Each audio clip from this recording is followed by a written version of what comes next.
xafladan ayaa ahayd mid lagu taageerayay musharax madaxweynaha maamulka Puntland Mursal Aadan Sheekh Doon oo kamid ah qurba joogta magaalada Columbus Ohio.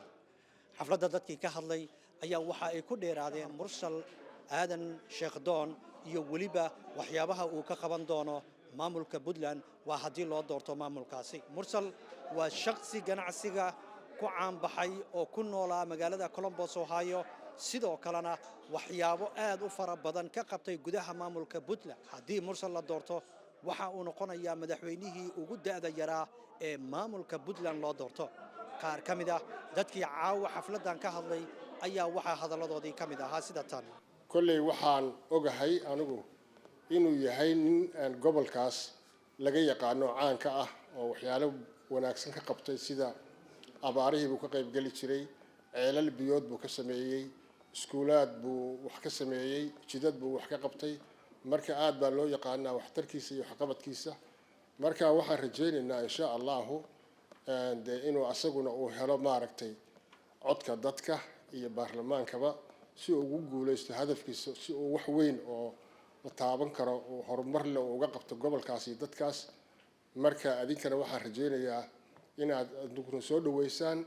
waa Mursal Aadan Sheekh Doon, waa nin dhalinyaro oo aan aaminsanahay inuu jagadaas ku wanaagsan yahay inuu wax ka qabto oo horumarka wadankaas iyo daahan gobolkaas uu qayb weyn ka qaato. dad badan oo asaga uu shaati u galiyay ama uu soo saaray ayaa maanta waxay ka yihiin Puntland dad macnaa wax ka qabanaya ama ku dhex jira ama laga yaqaano. Mursal manhajkiisa sidaan aragnay waa dirdirgelinta hal qof iyo hal cod. dhismaha wadooyinka oo uu markasta ka sheekeyn jiray oo uu dhigi jiray haddii dhismaha wadooyinka la hirgeliyo ama wadooyinka la hagaajiyo ganacsiga iyo horumarkuba waa hagaagaya. sidoo kale Mursal waxyaalaha uu khaaskan ah oo aan ku naqaano waxa weeye kobcinta dhaqaalaha oo aan naqaano ninka odayga sida uu uga faa'iiday dhaqaalihiisii ama horumar ugu sameeyay ama isteedyo badan oo Mareykanka kamid ah aba ganacsigiisa uga shaqeynayo. waa mutacallim, waa siyaasi, waa ganacsade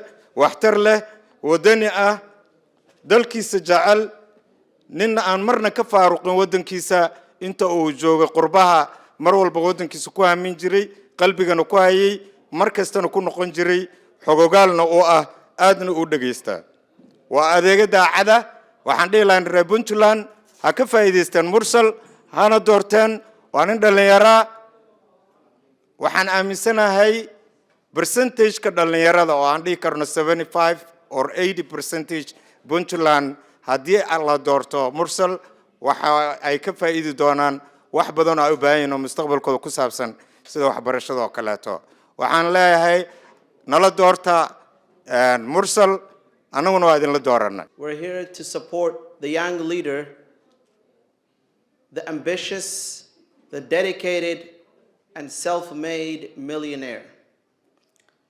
He's a role model to a lot, and also he is a creator.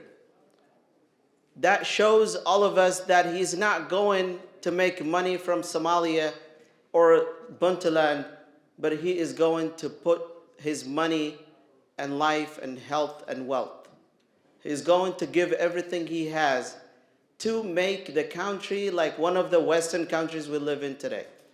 He's going to give everything that he has to bring development, infrastructure, investments, and he's going to make all of us proud. The more options we have u tartamaya kursigan oo dadkii tayada lahaa community-geena kamid ah inay kursigan u tartamaan waa arrin muhiim ah.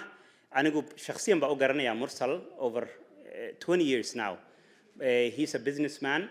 investment badan waxa way dad waxa jira wax qabadkooda jecel inay sheegaan, dadna waxa way sida Mursal oo kale ma sheegaan wax qabadkooda. Mursal garacad over $2 million uu galiyay investment ah. schools badan buu investment galiyay. halkan organization-ka Zerk oo dad badan serve garayo qayb ka yahay. halkan Columbus Ohio impact uu ka sameeyay waa naqaanaa, laakiinse impactigaas 3 jibaarkeed 4 jibaarkeed buu Soomaaliya ka qabtay. whether it is a business investment, whether it is supporting resources already that are there, and especially with youth, wax badan buu ka qabtay. maasha Allah, khayr Allah siiyo. waan garab taaganahay aniga personally.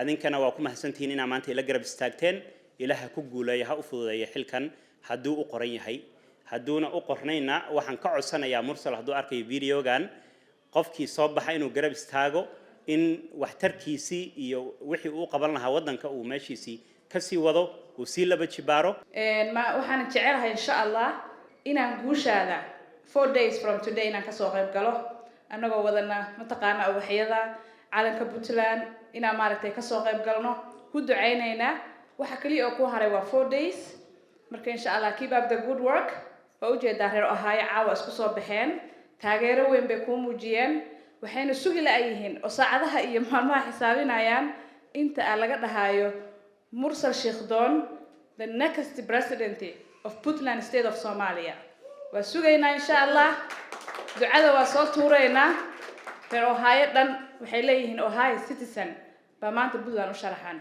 ani waa ku taageersanahay you get my vote maanta hadda xildhibaan Soomaali ahaan lahaana waa ku dooran lahaa dhammaanteen taageeraan u muujino walaalkeen oo wadankii u aaday inuu wax u qabto inuu u shaqeeyo uusan ka shaqaysan marka dhammaanteen taageeraan u muujino walaalkeen waa mahadsantihiin